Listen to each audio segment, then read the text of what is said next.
Jajaran Subdit 3 Unit 4 Ditreskrim Polda Metro Jaya mengejar seorang komplotan perampok bank yang telah banyak beraksi di beberapa bank wilayah Indonesia.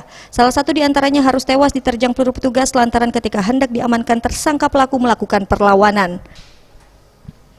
Aibtu Jakarya yang akrab disapa Jacqueline Chopper ini memimpin langsung penyergapan ini mengatakan salah satu tersangka yang diketahui bernama Yopi terpaksa ditembak mati karena berusaha melawan menggunakan senjata api rakitan dan kabur saat akan ditangkap.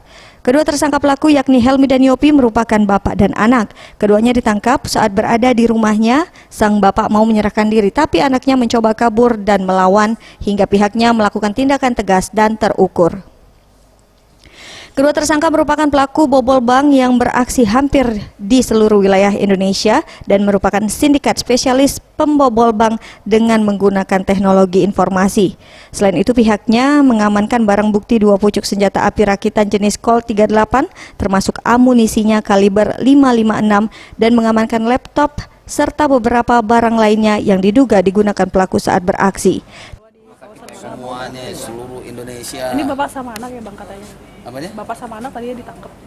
Diamankan, Si bapaknya diamankan, si anak kena tembak gitu. Iya karena melawan petugas. Karena melawan petugas. Ya. Terus sudah berapa kasus nih bang kalau mereka nih, kalau boleh tahu? Waduh udah banyak Udah banyak. Ya? Tapi mainnya di Pulau Jawa semua ya? Iya semua.